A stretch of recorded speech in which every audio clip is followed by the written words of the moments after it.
Bonjour mes frères et sœurs. Le thème d'aujourd'hui, prenez courage. Nous voyons dans Chroniques 28 au verset 20, c'est le Seigneur qui parle à David. David dit à Salomon, son fils, fortifie-toi et prends courage, agis, ne crains point et ne t'effraie point, car l'Éternel Dieu, mon Dieu, sera avec toi. N'est-ce pas une parole d'encouragement? Et nous, parfois, nous, enfants de Dieu, on a peur des choses qui vont nous arriver. Non, si tu crains le Seigneur, et écoute le Saint-Esprit, si tu crains le Seigneur, de qui aurais-je peur? Nul ne peut te toucher. Le Saint-Esprit est là pour te consoler. Le Saint-Esprit est là pour t'encourager. Il est très important. Ce point-là nous montre que nous devons être avec le Seigneur. Et dans Matthieu, c'est en Matthieu 4 au verset 2,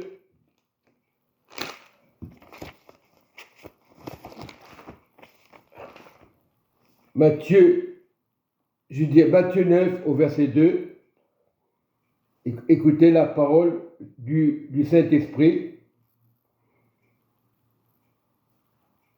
nous dit, et voici, on lui amena un paralytique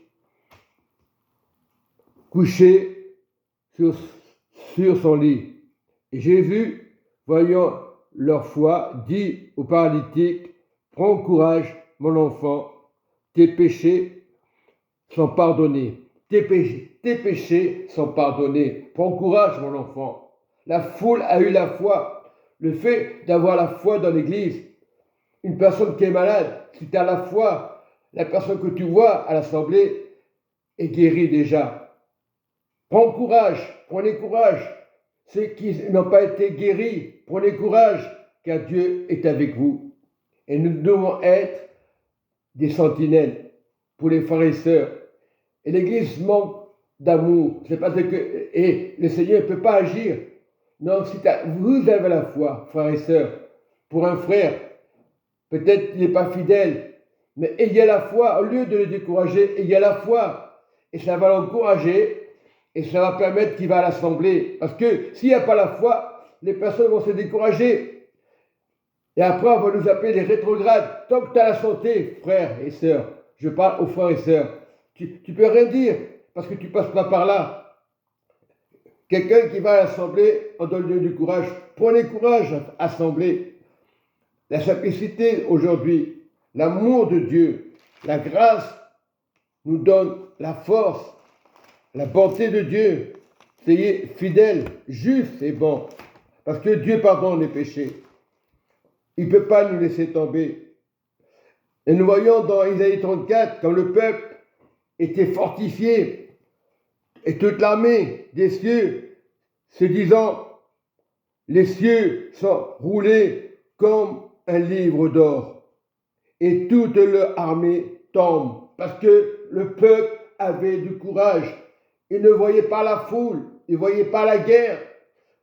La crainte de Dieu soutient des familles aujourd'hui. Beaucoup sont découragés. Pourquoi? Il n'y a pas de soutien. Et lorsqu'on dit qu'il n'y a pas d'amour à l'église, les pasteurs vont se fâcher. Non, pasteur est un homme comme toi et comme moi, mais il annonce l'évangile.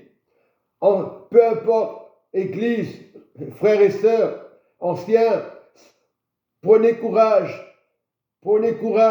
ayez la foi, demandez à Dieu qui vous donne la foi, plus de foi, pour que l'église soit réveillée. C'est bien d'aller à l'église, mais si tu n'as pas cette foi, si tu n'es pas déterminé, le frère sera découragé, après on va l'accuser. Ah, il n'a pas été fidèle, c'est son problème. Ça, c'est pas encouragé. Au contraire, Jésus dit, prenez courage ce matin, prenez courage, le Saint-Esprit. L'église manque d'amour. C'est pas qu'il n'y a pas d'amour, c'est que les personnes ne font pas attention. Ils ne donnent pas la foi. Et après, le diable va dire il n'y a pas d'amour. C'est le diable qui parle comme ça. c'est pas le frère, comme des sœurs et frères disent, il n'y a pas d'amour. Mais prenez courage, enfants de Dieu. Vous voulez voir la gloire de Jésus. Le monde parle de Jésus. Dans quel sens? Prenez courage ce matin. Quand tu vas à l'assemblée, prends courage. Que ce soit la semaine, peu importe. Prends courage, reste dans la prière. Si tu veux avoir un ministère, au lieu de te plaindre, pasteur, ancien, prenez courage, prenez vos armes de la foi. Si vous êtes dans la prière, qui sera contre vous? Ce matin, je vous dis, pasteur, ancien, ne soyez pas orgueilleux, que je ne sois pas orgueilleux moi aussi. Prenez courage, j'intercède pour les pasteurs, j'intercède pour l'Église, j'intercède pour le monde entier. Qu'on soit prêt tout pasteur, au lieu de dire, lui il est catholique, prenez courage, mes enfants. Même si le temps est bizarre, prenez courage, parce que Dieu est en train de changer les cœurs. Il est en train de changer la mentalité. Aujourd'hui, on voit des inondations, des guerres. Prenez courage, revenez à Dieu. Il n'y aura plus d'inondations. Priez les uns pour les autres. Le courage vient du Seigneur. Soyez bénis. Et restons dans la parole de Jésus-Christ de Nazareth, le chemin, la crainte de Dieu, que tu sois chez toi, que tu sois d'une assemblée, que tu sois, peu importe où tu seras, dans une chapelle, peu importe, Dieu regarde à ton cœur. Soyez dans la prière, que Dieu vous bénisse. Alléluia, Amen et Amen.